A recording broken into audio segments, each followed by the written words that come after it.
interview un peu particulière qui est entre le journalisme et la sociologie, même si on va rester simple, on n'est pas des grands chercheurs.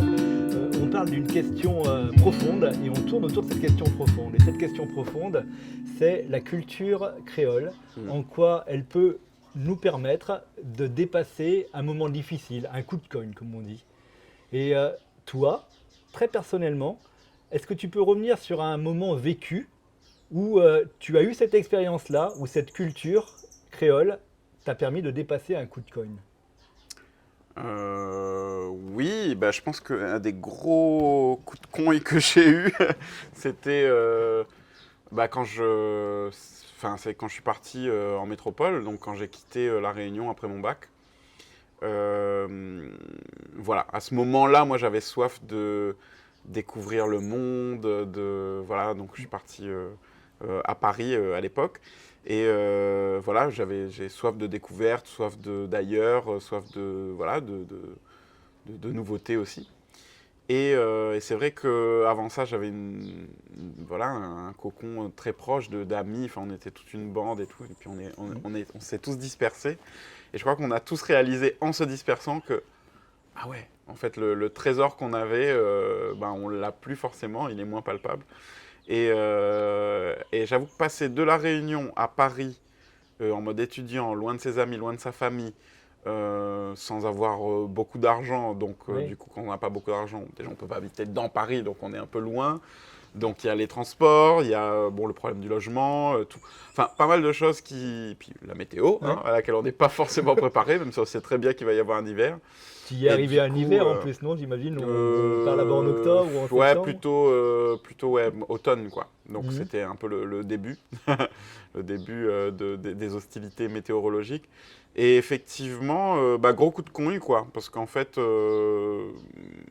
je crois que comme mes camarades, j'étais assez focus sur ce qui allait pouvoir se passer, ce qui nous attendait de positif. Et en même temps, à aucun moment, je m'étais dit... en fait, à aucun moment, j'avais réalisé ce que je quittais, en fait. Ouais. Et je pense qu'on a tous réalisé un peu tard que, en fait, ce qu'on quittait, c'était vraiment déjà un endroit fabuleux et aussi un contexte euh, social, Mhm. amical, familial, voilà, vraiment. Quand tu arrives là-bas, le contexte est comment en métropole au moment où tu arrives? Le contexte est particulier parce que du coup, je suis confronté à des choses dont je n'avais pas l'habitude, auxquelles j'avais pas l'habitude en fait. Ouais. C'était bah, déjà le racisme un peu, Mhm. voilà. Dans la recherche d'appartements, voilà, je me rends compte que en fait, moi là-bas, on me Mhm. prend pour ce qu'on appelle là-bas un rebeu, quoi. Donc du coup, d'un coup, je me rends compte que bah, il y a pas mal de Oui. discrimination. Donc je réalise en fait un peu. Moi, conforté dans notre vivre ensemble ici, à aucun moment je m'étais dit, Mhm. enfin à aucun moment j'avais juste Clairement, c'est ça. Mhm. réfléchi à tout ça en fait. Et donc il y a eu ça, il y a eu effectivement ben, Après, moi, il y avait d'autres choses particulières, c'est-à-dire que moi, toute ma vie, j'étais passionné de langue et passionné d'anglais. Ouais. Et donc, je m'étais dit, bah, je vais faire des études d'anglais. Et je vais être prof d'anglais, je vais faire des études d'anglais. Ah, t'étais pas parti pour faire des études musicales, Eh c'était. ben non, à la base, non. En fait, je faisais déjà de la musique, mais bah, en amateur, Mhm. hein. Et moi, je pense que j'ai été encore empreint d'une certaine pression sociétale et Mhm. familiale du assure tes arrières, fais des vraies études pour faire un vrai métier. Oui. Donc, j'osais pas encore me dire que, bah, en fait, un vrai métier, c'était aussi la musique, c'était Bien possible, sûr. quoi. Mhm. Donc, à ce moment-là, je m'étais dit, bon, alors, du coup, quoi? J'adore l'anglais, donc je m'étais dit, je vais être prof d'anglais, allez, c'est parti. Et en fait, je me suis retrouvé dans une fac. J'ai été reçu, en fait, été admis dans une bonne fac, en fait, Mhm. d'anglais. Donc, c'était l'UFR Charles V, qui était relié à Jussieu. Et je me suis retrouvé bah, dans un contexte avec des gens où. Enfin, voilà, donc confronté au racisme, confronté aussi à. Je sais pas, une difficulté en fait à connecter à ce microcosme-là. Mhm. Et puis ouais, en fait, je me suis rendu compte que je voulais en commençant que je voulais pas être prof d'anglais, quoi. Donc en fait, j'ai Tu quitté étais pas mal très de seul à ce choses. moment-là, alors. Alors j'étais avec une amie en colocation. Ouais. Et puis bah, j'avais des amis un peu partout, quelques-uns à Paris. Mais c'est vrai que du coup, le cocon qu'on avait Mm. quitté bah, était dispersé, était Mm. complètement éclaté. Donc on se voyait voilà, beaucoup moins souvent, etc. Et voilà, donc en fait c'était à la fois bah, quitter la Réunion, quitter ses proches, et puis pour une envie d'études, mais réaliser très vite qu'en fait Oui. c'est pas ça que voilà, c'était pas ça que je voulais faire en fait. Je me disais non, mais en fait j'adore l'anglais, mais je veux pas être prof d'anglais en fait. Donc comment je fais? D'accord, oui. Il y Qu'est-ce a que une je fais en fait? Et c'est là où donc c'était un peu ouais, un climat difficile et moi ça a été une vraie ben, un vrai coup de connu, quoi. Enfin, moi, m'a gagné le coup, quoi. Parce que du coup, bah voilà, premier hiver, première grosse déprime, avec tous ces questionnements-là, quoi. D'un coup, bah, la Mm. réunion qui manque, toute, voilà, la Ouais. culture, les proches. Euh, et puis voilà, ce climat un peu. Climat dans tous les sens du terme, quoi. Mm. Ce climat un peu plus hostile, déjà. Mm. Enfin, déjà inhabituel, en tout cas. Mais en général, moi, j'ai pas trop peur de l'inhabituel. Mais là, c'est vrai que c'était assez. C'est compliqué, le contact avec les gens est plus Ça a duré compliqué au premier longtemps, abord. cette période de franchement malaise. Ah, ça a duré quand même un peu, hein, parce que du coup, j'ai quand même continué, malgré tout, à faire ces études, alors que je savais très bien que Mm. c'était pas vraiment ce que j'avais envie de faire. Donc, j'étais un peu un pied dedans, un pied dehors.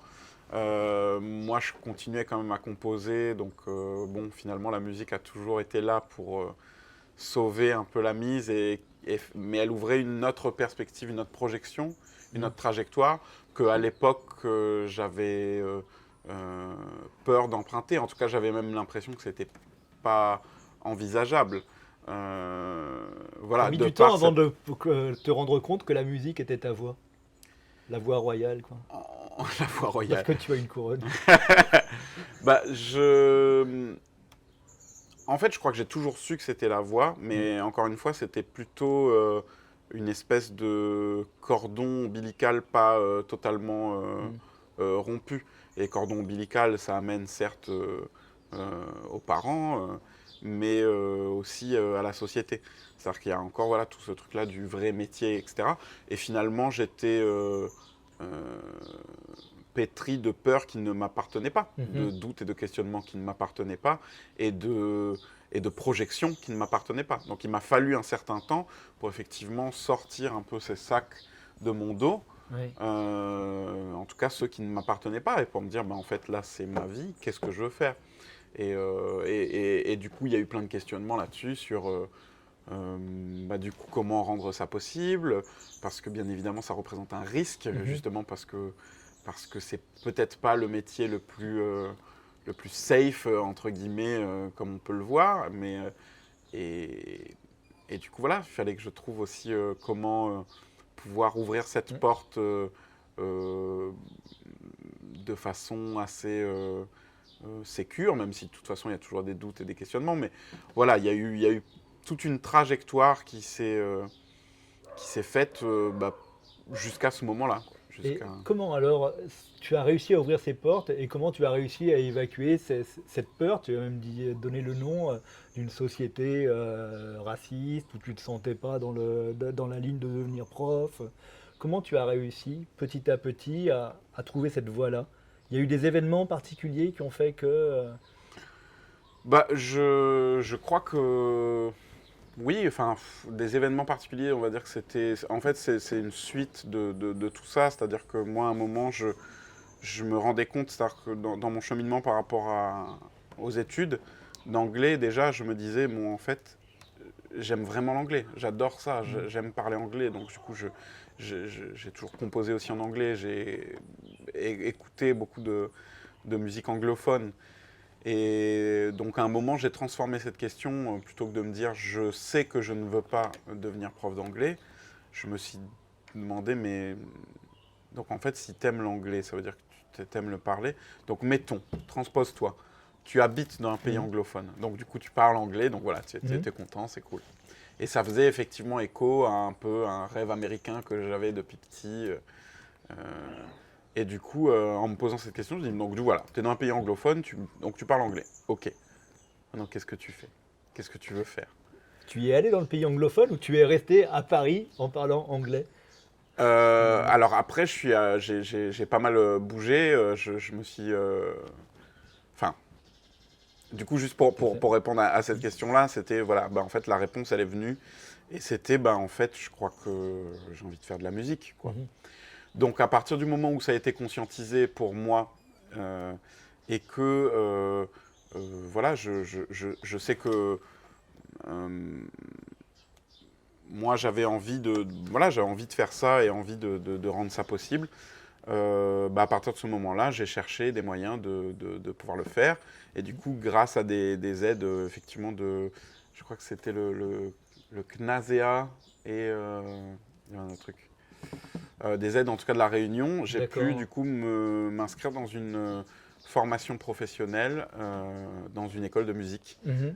voilà, qui s'appelle le SIAM à Bordeaux. Oui. Et j'y ai retrouvé d'autres amis bah, créoles, réunionnais. Mhm. Et donc voilà, et je pense que c'est à partir de ce moment-là, quand j'ai pris mon téléphone pour dire, déjà quand j'ai trouvé cette formation, que j'ai fait les démarches pour pouvoir espérer avoir un Mhm. financement et rendre ça possible. Mhm. Et le moment où j'ai pris le téléphone pour dire à la famille, bon bah en fait, voilà, j'arrête les études de langue et je me lance dans la musique. Donc j'ai trouvé une Mhm. formation, j'ai trouvé un financement, donc je vous demande plus de sous. Et voilà, Oui, très c'est bien. ma vie, Oui. Oui. c'est ce que je veux faire. Oui. Et le fait d'avoir pu trouver aussi ces aides et de pouvoir justement m'affranchir aussi finalement de la pression aussi Mhm. familiale qui Mhm. finalement euh, était peut-être un peu inconsciente en fait, parce que du coup, à aucun moment, ils m'ont dit hors de question que tu fasses de la musique Oui. ou quoi que ce soit. Mais vu que je sais que, voilà, moi j'ai mon frère aussi qui était parti du coup dans le circuit musical et qui lui avait carrément décidé de ne pas passer son bac Mhm. pour faire ça et tout, et qui ensuite avait vécu un peu bah, Mhm. quelques années de galère et tout. Donc moi, j'avais l'impression que je devais un peu D'accord. pas reproduire ce schéma ou en tout cas assurer Ouais. quelque part des études normales, des trucs un peu...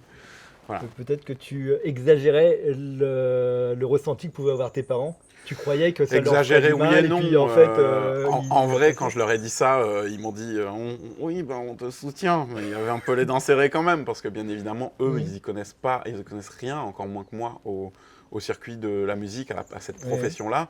Et le seul exemple qu'ils avaient, c'était effectivement mon frère et que l'essai n'avait pas été transformé tout de suite. Donc Mhm. forcément, pour eux, c'était quand même rempli de crainte. Donc je pense pas avoir exagéré non plus le truc, même si ça n'avait pas été verbalisé et que c'était pas une interdiction pure et dure. Ouais. Donc oui, on a eu la chance, et moi j'ai eu la chance qui me soutiennent dans cette démarche, mais finalement, ça m'a quand même demandé beaucoup de force et de courage pour un peu briser ce truc-là, parce qu'en plus, moi, du coup, j'étais plutôt bon à l'école, donc du coup, il y Mhm. avait tout cet imaginaire de bah, il sera prof ou il sera je ne sais pas quoi. Et en fait, à un moment, c'était juste quelque part prendre entièrement responsabilité de ma propre vie, puisque c'est la mienne. Et c'est pour ça que je parle de cordon ombilical, parce qu'il y a les parents, mais il y a aussi la société qui veut pousser un peu dans ce truc capitaliste à des Mhm. circuits un peu prédéfinis, des circuits un peu... voilà, un peu tracés. Et en fait, bah, moi, il y avait une espèce de circuit tracé et j'ai décidé de ne pas le prendre parce que ça ne correspondait pas à mes attentes et que ça ne correspondait Mhm. pas à ce que moi j'avais envie de faire. Donc, donc voilà, ça m'a pris beaucoup de courage et de force pour dire, bah, en fait, non, c'est ma vie. Et en fait, que vous soyez d'accord ou non, Oui. donc après, moi, ils m'ont dit, bon, bah écoute, tu fais ce que tu veux. De toute façon, en même temps, j'étais en train de dire, c'est ce que je vais faire, c'est comme ça. Mhm. Voilà. Et je vous demande pas de sous. Donc en fait, Mhm. quelque part, il n'y avait aucun levier, en Mhm. fait, pour eux ou qui que ce soit. Donc quelque part, pour moi, c'était aussi bah, une ultime affirmation de qui j'étais et de ce que j'avais envie de vivre. Mhm. Et effectivement, à partir de ce moment-là, tout s'est éclairé, en fait. Parce que du coup, j'étais vraiment aligné avec ce que moi, j'avais envie de faire. et qui j'avais envie d'être. Cette force et ce courage pour t'affirmer, tu l'as puisé où? Bah, beaucoup, beaucoup dans une introspection, dans la réflexion et aussi dans les racines, quoi. Voilà, dans la Réunion, en fait, aussi. Ah oui. Ouais, bizarrement, il y avait beaucoup ce retour-là. Et en fait, moi, les amis avec qui je me suis inscrit au SIAM, c'était des amis avec qui j'avais un groupe au lycée. Mhm.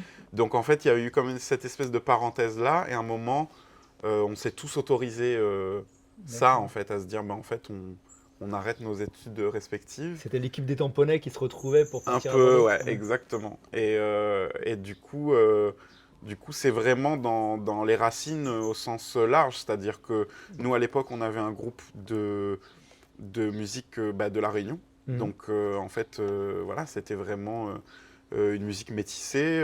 Ça s'appelait Mixis. Mixis, Au début, c'était voilà, enfin, voilà, c'était mix et vraiment... puis le chiffre 6. Non, M-I-X-I-S, qui veut dire Ok. mélange. Ouais. Et parce que c'était vraiment un mélange en anglais, en créole, et aussi voilà, de musique de Maloya, mais aussi avec un peu de jazz, un peu de... Donc c'était assez diversifié. Et, et du coup, ce qu'on a... Enfin voilà, il y avait déjà les racines là-dedans, dans les racines musicales, et une vraie envie, un vrai retour vers ça.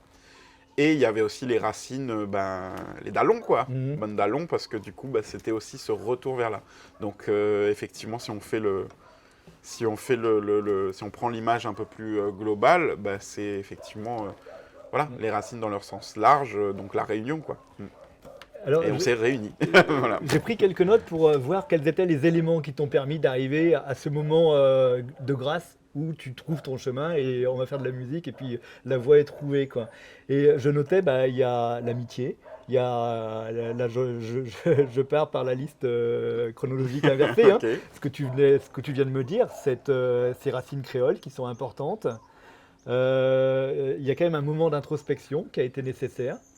De manière très prosaïque, il y a l'autonomie financière. Peut-être que sans l'autonomie financière, tu n'aurais pas pu. Mm. Le moment aussi de se détacher un petit peu de ces poids qui sont soit les parents, soit la société, quoi, hein, de s'affirmer, sous toute cette affirmation. Et puis de la force et du courage. Bon, ça.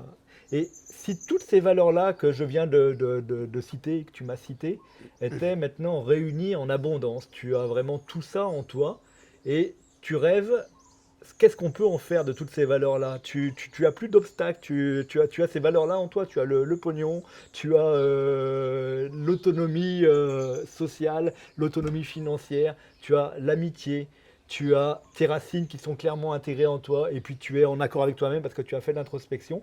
Tu fermes les yeux et tu te dis, dans 5 ans, avec toutes ces valeurs-là, où est-ce que je vais? Euh, alors, je ferme Tu les yeux peux vite fait, fermer mais les c'est une yeux vite question fait, que oui. je me suis déjà posée. Mais en vrai, ce qui est à la fois, enfin, ce qui est vertigineux, mais d'un côté positif, pour moi, c'est que quand tout ça est aligné, euh, j'ai la sensation que je peux être n'importe où. Voilà, dans 5 ans. Alors, bon, n'importe où, je ne serai pas président des États-Unis ou de je ne sais quel pays. C'est pas ça que je veux dire, c'est que le champ des possibles est complètement ouvert. Mhm. Et moi, aujourd'hui, parce que tu disais, il a fallu un moment d'introspection, je crois que pour moi, c'était un début, un départ. Et que cette introspection, c'est un fil rouge dans ma vie. Et Ouais. j'espère, je souhaite à tout le monde, en tout cas, de faire de l'introspection un allié, en Mhm. fait. Parce que si nous-mêmes, on ne va pas à la recherche de qui on est vraiment, de nos vraies envies, arriver à dépoussiérer ce qui nous semble être un principe à nous et se dire, en fait, ça, c'est pas à moi. Mhm. Cette peur-là, c'est pas à moi. Ce principe, ce concept, ce truc-là, cette façon de penser. Il y a plein de choses, en fait, qu'on croit euh, être inhérentes à nous-mêmes et qui ne le sont pas forcément. Donc commencer à l'introspection, c'est aussi questionner beaucoup de choses, questionner des systèmes qui soient sociétaux, politiques, relationnel. Et quand il y a dans le relationnel, il y a le relationnel à soi aussi. Ouais. Donc en fait, ce truc-là, pour moi, c'est quelque chose qui existe toujours. Et dans cette introspection, bah, effectivement, si on ouvre un peu des projections, aujourd'hui, je crois que je fais régulièrement un update de mes envies Oui. et de qui je suis. Parce qu'en fait, à un moment, il faut juste aussi accepter qu'on change, qu'on évolue. Mhm. Et du coup, voilà, je me suis déjà questionné, est-ce que ce rêve de musique, par exemple, en tout cas de profession musicale, est-ce qu'il est toujours d'actualité? Est-ce que je ne suis pas en train de pourchasser mon rêve d'enfant? Mhm. Mais je ne suis plus cet enfant. Mhm. Donc est-ce que c'est toujours mon rêve à moi aujourd'hui? Et du coup, fatalement, ça ouvre le champ sur pas mal de questions. Qu'est-ce que j'aime? Quelles sont mes envies? Et en fait, moi, je suis quelqu'un de très curieux, de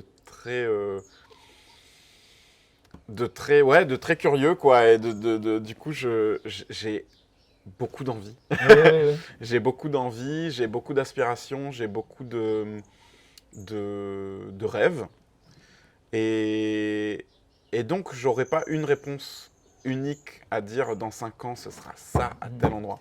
Non, ce qui est beau et vertigineux, c'est de me dire que dans 5 ans, si tous ces trucs-là sont alignés, je serai où je veux Oui. à ce moment-là. Parce qu'en fait, même si là, j'émettais un rêve pendant 5 ans, peut-être que dans 5 ans, ce sera plus mon rêve. Donc, je me souhaite, dans 5 ans, d'être là où je veux être à ce moment-là, Oui, oui. et pas à un endroit où j'ai voulu être aujourd'hui ou hier. Donc, pour moi, ce qui rend tout ça possible, c'est voilà, tout ce que tu as cité là. Et je me souhaite de pouvoir avoir le choix soit d'être dans une position hyper diversifiée, hyper multiple. Moi, je sais que la musique sera toujours là, sera toujours partie de ma vie. Le métier de musicien, je sais pas. Honnêtement, je sais que j'ai aussi d'autres envies et que peut-être que ces envies-là peuvent même cohabiter avec la musique et créer un autre truc qui n'est pas forcément le métier que je fais exactement aujourd'hui. À savoir produire des morceaux et faire des concerts, etc. Faire des interviews. D'accord. Quand tu parles d'update, c'est pas forcément une remise en cause. Parce que Non, c'est plus un update. C'est-à-dire, à aucun moment il s'agit de nier ou de cracher souvent, enfin moi j'aime bien cette citation qui dit le regret est une seconde erreur. En fait, regretter quelque chose qui a été ou une décision qui a été prise, bon, ben, j'essaie de pas aller dans ce sens-là, parce que finalement, ce qui nous construit, c'est aussi ça, en fait. Moi, j'aime bien aussi l'autre citation qui dit l'échec est un diplôme. Voilà, c'est-à-dire que soit on apprend, soit on grandit. Enfin, dans tous les cas, on grandit. Oui, la vraie citation, c'est pas soit on apprend, soit on grandit, c'est soit on y arrive, soit on réussit, ou soit on grandit. Voilà. D'accord. Et j'aime bien ça. J'aime bien cette idée-là. En tout cas, ouais, pour moi, c'est plus un update, c'est-à-dire juste voilà, refaire une phase d'introspection et se dire mais qui je suis aujourd'hui, de quoi j'ai envie, quelles sont mes envies pour moi, d'un point de vue personnel, professionnel et relationnel, enfin tout le truc en 360. Et essayer de s'écouter et voir du coup si ces envies, c'est les mêmes qu'hier, ou est-ce qu'elles sont un peu en train de shifter. Et du coup, voilà, c'est pas non plus, je me lève pas tous les jours en me disant alors, aujourd'hui, est-ce qu'on a encore envie d'être dans la musique ou pas? Est-ce qu'on a encore envie de... Non. D'accord. Mais quand je dis ça régulièrement, c'est quoi? À un moment, je crois qu'on peut aussi se laisser rentrer dans un tourbillon, peu importe le métier qu'on fait, et oublier qu'en fait, on a le pouvoir sur sa vie. Et que ce pouvoir-là, c'est aussi tu disais, tu as fini ta liste par force et courage, de prendre la force et le courage de changer de direction, en fait. C'est pas parce qu'à un moment, on voulait aller là et on a réussi et on y allait, que c'est forcément le chemin de toute une vie. C'est-à-dire que c'est un moment où on a envie de bifurquer, d'aller là-bas. La première étape, c'est effectivement l'introspection pour se dire « Ah ouais, en fait, je prendrais bien un petit virage ». Et puis ensuite, effectivement, force et courage pour oser faire ce virage. Parce qu'en fait, à aucun moment faire ce virage, ça veut dire que ce chemin-là n'aura servi à rien. Peut-être que ce virage, il arrive parce qu'à un moment dans cette route, se présente cette possibilité de virage. Ça ne veut pas dire qu'on n'a pas pris le mauvais chemin. Donc, oui, pour moi, c'est plus de l'update que du tout remettre en question. D'accord. Voilà. Je trouve que tu as défini bien ce qui t'attend toi. Et si toutes ces valeurs-là, en ne les appliquant pas seulement à l'individu, au russe, mais en les appliquant à la société, cette façon d'être conscient de ce qu'on veut, de ne pas se sentir prisonnier de choses qui en fait sont fragiles, quoi, hein. Si on l'applique à la société, qu'est-ce que ça peut apporter à la société d'aujourd'hui? Comment on pourrait appliquer ça à une société? C'est difficile. Je sais pas, non, mais c'est difficile, oui et non. C'est-à-dire que moi, souvent, je pense que tout le monde devrait aller voir un psy, un ou une psy, en fait, parce que, voilà, il y a encore des gens qui sont là, ah, mais c'est pour les fous, les machins. Non, en fait, je crois que, justement, on porte beaucoup de choses qui ne nous appartiennent pas. On porte des choses qui nous appartiennent aussi et qui sont le fruit de ce qu'on peut appeler des traumas. Et quand je dis trauma, c'est pas des traumas. Moi, j'ai pas eu de trauma violent, j'ai pas été. Enfin voilà, j'ai pas Mais en fait, on a tous des traumas. En fait, ça s'appelle comme ça, donc le mot est un peu fort, mais je veux dire, on se construit avec des peurs. Enfin, un jour, on est tombé, et puis du coup, on a peur de, je sais pas, des hauteurs. Un jour, on s'est fait mordre par un chien, on a peur des chiens. Enfin bon, il y a plein de choses qui peuvent nous handicaper. Donc là, sur des choses simples, mais aussi, finalement, ça peut être sur des trucs relationnels, face à soi-même, face aux autres, à la société, etc. Bref, tout le monde devrait déjà, je pense, solliciter de l'aide pour se défaire de tout ça plus vite et plus loin, et aller plus loin. Parce que oui, je crois les gens qui disent non, mais enfin, moi j'arrive à gérer mes shit tout seul, je suis capable de gérer ça.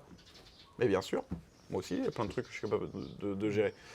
Mais en fait, si l'idée c'est de se délester de ce qui ne nous appartient pas et de régler des choses qui font que des fois il y a des schémas qui se reproduisent dans nos vies ou qu'on est toujours en proie à certaines choses, certaines émotions, certains comportements ou certaines relations, à un moment, si l'idée c'est ça, pourquoi on ne serait pas aidé pour se décharger plus vite et aller plus loin? Donc moi, pour moi, déjà, il y a ça, une approche qui est plus psychologique, c'est-à-dire qu'effectivement, pour moi, je pense que tout le monde devrait faire une espèce d'introspection. Je ne me place pas du tout en modèle, qu'on soit bien d'accord, parce que je peux te dire que j'ai encore des sacs de shit à gérer. À gérer, bien mais sûr, justement, moi, le moment où je me suis dit, j'ai sauté le pas pour aussi me dire, tiens, je vais aller voir quelqu'un pour aller mieux, pour essayer de gérer des choses, essayer de me découvrir un peu plus, d'aller à la rencontre de moi-même au-delà de ce que moi j'ai pu faire et creuser. Du coup, je me dis, oh putain, j'aurais dû faire ça plus tôt, quoi. C'est génial. Alors, des fois, c'est compliqué.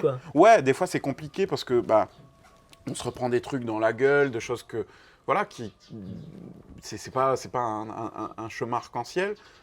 Mais en même temps, ça fait tellement avancer, on se débarrasse effectivement de tellement de choses. Donc voilà, moi, je souhaite ça, en fait, pour tout le monde. Et du coup, je crois que ça ferait une meilleure société. Je pense que si tout le monde apprend à s'aimer, et encore une fois, c'est le chemin de toute une vie, si tout le monde apprend à s'écouter, tout le monde apprend à voilà, écouter ses envies, qui on est vraiment, au-delà de tous les miroirs déformants que peuvent nous renvoyer la société, les parents, tout ça, les systèmes finalement. Cette société qui est très binaire en fait, et qui du coup ne laisse pas les gens qui sont pas ni à un endroit ni à un autre, mais qui sont au milieu. Et en fait, c'est beaucoup de personnes. Et du coup, ces personnes-là, voilà, se dire, mais en fait, j'existe. Parce que tout ça, c'est un curseur, c'est un spectre. Mais dans beaucoup de domaines, je trouve qu'on a tendance à voir les choses de façon binaire. C'est noir ou blanc, quoi. C'est comme ça ou comme ça. Si on a l'impression d'être là, on se dit, bon, je dois être ça, mais bizarre. Alors qu'en fait, non, je suis et je suis valide, quoi. C'est comme ça. Et donc, tout ça, pour moi, ça peut aider. Et après, dans la liste que tu disais, je crois aujourd'hui, parce qu'on est dans une société un peu fuckée, à mon sens, mais dans le sens, une société capitaliste qui place en haut de la liste des priorités non pas le bien-être, sauf pour, je crois qu'il y a un pays dans le monde qui n'utilise pas le PIB, mais le... Intérieur du bonheur, le pays bouton, du bonheur. il me semble, ouais, voilà, Ouais. le pays du bonheur. Le produit intérieur du bonheur. Oui. Exactement. Et du coup, bon, à part ce pays-là, c'est genre...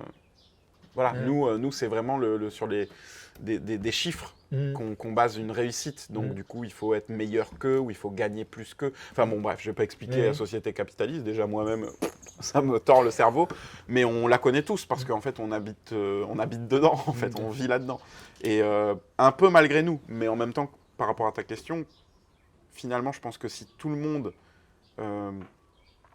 pouvait effectivement se poser ces questions, ben, peut-être que cette société serait plus si capitaliste et peut-être qu'on arriverait à renverser ça vers quelque chose de plus humain, mettant l'humain en haut de la liste des priorités. Et ça, pour moi, c'est important. Et dans la liste que tu dressais, vu qu'on parle de capitalisme, ce qui, pour moi, me semble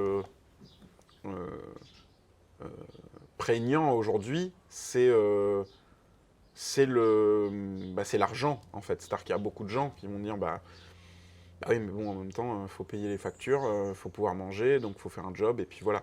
Alors après, je ne suis pas du tout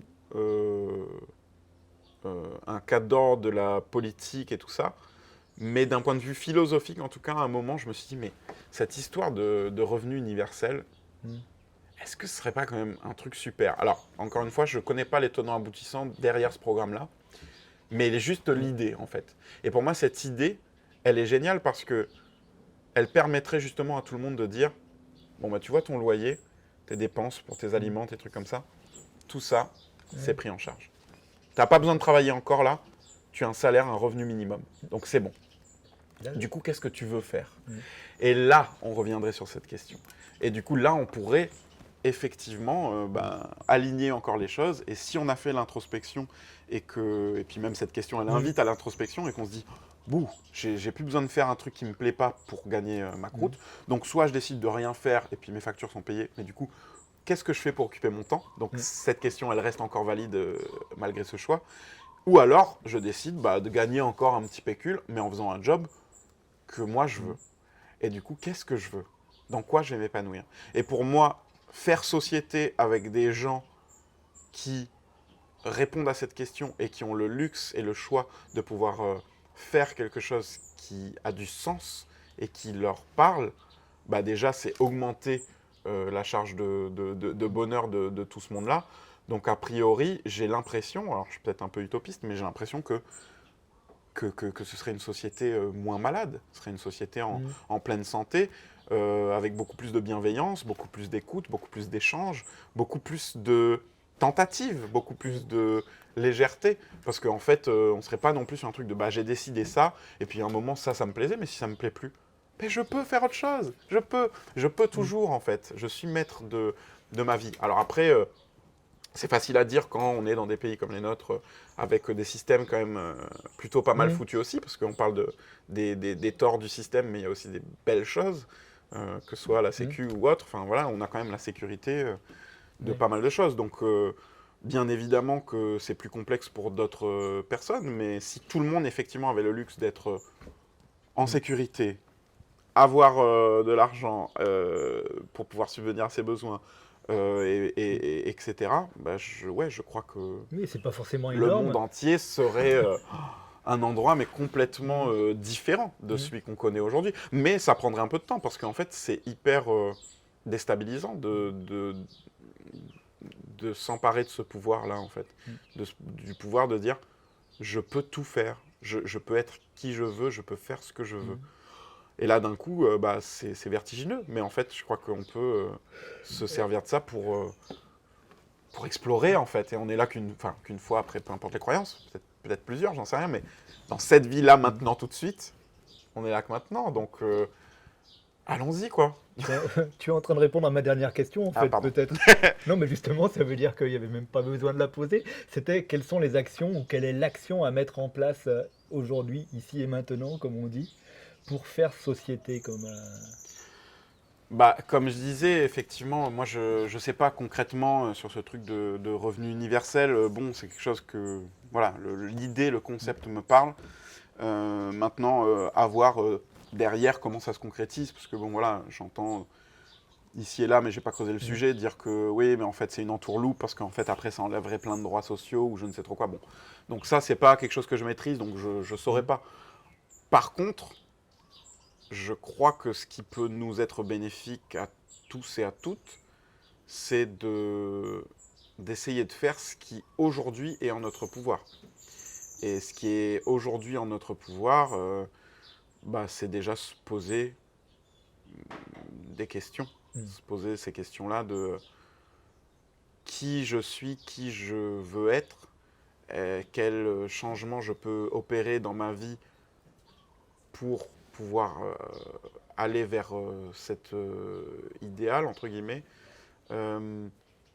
s'autoriser à échouer, s'autoriser à expérimenter, s'autoriser à se tromper, mais du coup, c'est aussi s'autoriser à se trouver. Donc, voilà, arrêter de voir les choses comme une espèce de ligne, mais plutôt comme une chose en arborescence. C'est un vrai arbre de vie, en fait, et c'est notre vie. Donc, à un moment, déployons une branche par-ci, déployons une branche par-là. Puis, ça se trouve, il n'y en aura qu'une, parce que elle nous conviendra à jamais, peut-être que pas, et c'est OK, en fait. Et je pense que si tout le monde se pose ces questions, parce que ça, c'est en notre capacité, on n'a pas besoin que le gouvernement nous dise qu'on a un revenu universel ou quoi, donc c'est possible pour tout un chacun.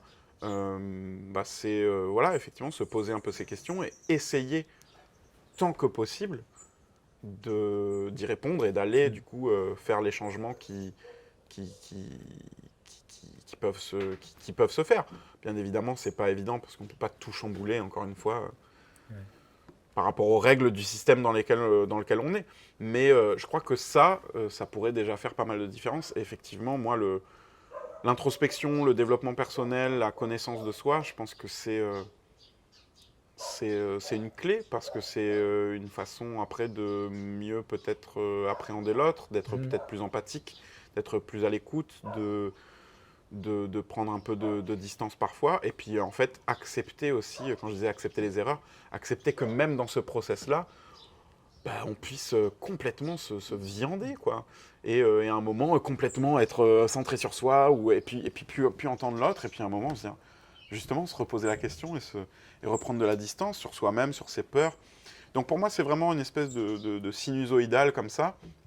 Et l'idée, c'est que si tout le monde peut faire en sorte que ce soit plus un truc comme ça, complètement chaotique, mais que en fait, ce soit une espèce de courbe beaucoup plus proche d'un équilibre, je crois que du coup, là, on tient quelque chose qui est plus vital, qui est plus propice à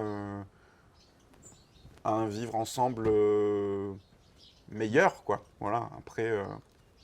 Après, voilà, j'imagine qu'il y a plein d'autres choses qu'on peut faire, mais j'ai l'impression qu'une des racines, c'est ça. C'est que si on ne se connaît pas soi-même et si on ne se pose pas ces questions-là, comment on peut arriver à mieux interagir avec l'autre quand on n'arrive pas déjà à interagir avec nous-mêmes? Et encore une fois, c'est le chemin de toute une vie, mais autant commencer maintenant, quoi. Merci. Merci à toi, merci à vous. Bravo.